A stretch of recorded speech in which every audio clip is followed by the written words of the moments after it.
दोस्तों, राहुल गांधी जननायक राहुल गांधी पूरी तरह से एक्शन मूड में आ चुके हैं और कल पार्टी हेडक्वार्टर पहुंचे थे नेता विपक्ष राहुल गांधी। और तुरंत पूरी तरह से सब अधिकारियों को बुलाया और अपने जितने भी कांग्रेस के टॉप के लीडर है उनको बुलाया और बिहार इलेक्शन का जो समीक्षा कार्ड है, यानी कैसे क्या हुआ और कैसे इस इलेक्शन को चोरी किया गया, सबका रिपोर्ट मांगा। और बहुत ही तुरंत एक्शन मोड में लग रहे थे कि जैसे तुरंत कार्रवाई की जाए और ये जैसे ही सारा सबूत इकट्ठा हो जाएगा सुप्रीम कोर्ट को सौंपा जाएगा। क्योंकि आपको पता होगा कि कल सुप्रीम कोर्ट में भी राहुल गांधी गए थे और राजीव कुमार ज्ञानेश कुमार को छोड़ने वाले नहीं है। राजीव कुमार भी पहले इलेक्शन कमीशन का हेड था, लेकिन इस ज्ञानेश कुमार को दोस्तों राहुल गांधी बिल्कुल उसको छोड़ने वाले नहीं है। और 36 का आंकड़ा तो पहले ही चलता है।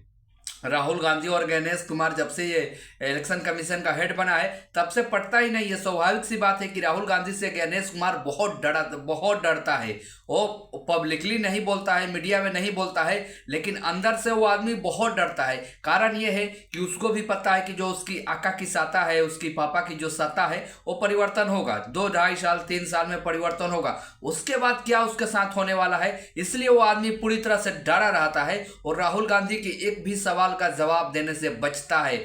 खौफ में रहता है, बिल्कुल ऐसे डरा रहता है जैसे कोई डरा दिया, उसको धमका दिया तो कहीं ना कहीं जगह आप चोरी करोगे, किसी के घर में डकैती करोगे तो आपको तो सजा तो मिलेगी ही मिलेगी। मान लीजिए अभी आपको कोई बचा सकता है, लेकिन दो चार साल बाद तो आपको कोई बचाने वाला नहीं रहेगा। क्योंकि जो अभी आपको बचा रहा है वो भी जेल में होगा और आप भी जेल में होगे और एक ही जेल में होगे। वो लोग भी तिहाड़ में होंगे और तुम भी तिहाड़ में होगे। तो इसलिए दोस्तों सारा सबूत इकट्ठा करने में जननायक जुट चुके हैं और कल बहुत तेजी से अचानक सुप्रीम कोर्ट से भागे और पार्टी हेडक्वार्टर पहुंचे। और वो वीडियो हर जगह तेजी से वायरल हो रहा है, जिस तरह से वो बिल्कुल जल्दीबाजी के मोड में है कि बिहार का जो भी चुनावी रिजल्ट है इसका समीक्षा कार्ड हमें सौंपा जाए और हम माननीय सुप्रीम कोर्ट को सौंपेंगे। क्योंकि सुप्रीम कोर्ट पे बहुत ज्यादा भरोसा है जननायक को, क्योंकि राजनीति में सुप्रीम कोर्ट ने उनको जीवन दिया है। उनका पॉलिटिकल करियर अगर आज इतना चमकीला है और आज सबसे राष्ट्रीय राजनीति के मुख्य धारा के राजनीति के सबसे लोकप्रिय नेता बन चुके हैं,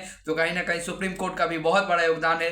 जैसे जस्टिस जी गवई का उन्होंने बहुत हेल्प भी किया था अभी और उनकी तारीफ भी किया था, लेकिन वो एक अलग मुद्दा है। इंसानियत के नाते उन्होंने हेल्प किया था, लेकिन जब उनकी एमपी का पद छीन लिया गया था दोस्तों, बहुत सारे दर्शकों को मालूम होगा, तब सुप्रीम कोर्ट ही खड़ा हुआ था इस मोदी के खिलाफ, इस अमित शाह के खिलाफ। राहुल गांधी के पक्ष में सुप्रीम कोर्ट ही खड़ा हुआ था और सुप्रीम कोर्ट ने उनका घर भी दिलाया था और उनकी दोबारा संसद की जो सदस्यता थी उसे भी दिलाया था। अन्यथा मोदी और अमित शाह ने तो सब कुछ छीन लिया था इलेक्शन कमीशन ने राहुल गांधी से। तो आप अंदाजा लगा सकते हैं किसी भी मामले में राहुल गांधी को सुप्रीम कोर्ट पर हमेशा से भरोसा रहा है और आगे भी भरोसा रहने वाला है। और इस गणेश कुमार को सजा दिलाने में सुप्रीम कोर्ट का भी अहम रोल होने वाला है। तो सुप्रीम कोर्ट पे पूरी तरह से भरोसा है और हम सबको भरोसा है कि वो देश की सबसे बड़ी न्यायपालिका है। और गणेश कुमार जैसे दलाल देशद्रोही को सुप्रीम कोर्ट को तो फांसी देनी चाहिए। इसे जेल जाने से तो इसके लिए कम ही सजा हो। ऐसे दलाल और ऐसे जो डकैत आदमी है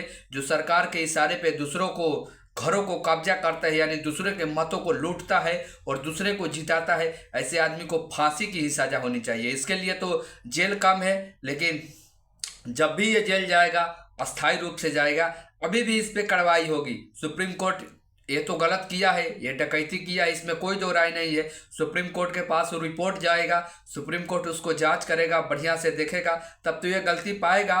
और ये जो एसआईआर कर रहा है अभी 12 राज्यों में, 12 राज्यों के अधिकारियों को भी राहुल गांधी ने कल बुलाया था, प्रभारियों को बुलाया था और उनको सचेत रहने को बोला था और पल पल की खबरें उनको पहुंचाने को भी बोला था। और ये खुलासा किया था वेणुगोपाल राव और पवन खेरा ने प्रेस कॉन्फ्रेंस के बाद, क्योंकि मीडिया के सामने यही दो लोग आते हैं, पार्टी के मुख्य प्रवक्ता है और उस पार्टी की जान है, यानी रीढ़ की हड्डी है। तो दोस्तों ये ब्रेकिंग न्यूज़ था। इस वीडियो के माध्यम से मैंने आपको बताया कि राजीव कुमार को सजा दिलाने के लिए राहुल गांधी कभी भी पीछे नहीं हटेंगे और कई बार सार्वजनिक मन से बोल चुके हैं कि अभी जितना उड़ना है तो उड़ ले, बाद में तेरे को कोई नहीं बचाएगा, तू अकेले रह जाएगा और ना तुमको कोई अदालत बचाएगा, ना तुमको कोई सुप्रीम कोर्ट बचाएगा, और ना जिसके बल पे तो उड़ रहा है वो लोग भी जेल में रहेगा, तो तुमको कौन बचाएगा? कोई नहीं बचाएगा। इसलिए थोड़ा अभी भी सुधर जाए। राहुल गांधी अभी भी वक्त देते हैं कि ईमानदारी से काम करो, जनता के लिए काम करो, निष्पक्ष होकर काम करो, क्योंकि इलेक्शन कमीशन का काम ही होता है निष्पक्ष। ना वो सत्ता पक्ष का होता है ना विपक्ष का होता है, वो निष्पक्ष होता है और इलेक्शन सही से कराने का काम उसका होता है। लेकिन ये डकैत आदमी है, बिल्कुल सरकार का कठपुतली है, सरकार का दलाल है। दोस्तों, आपको क्या लगता है? अपनी राय हमें जरूर दें और चैनल को सब्सक्राइब करें, लाइक करें और शेयर करें।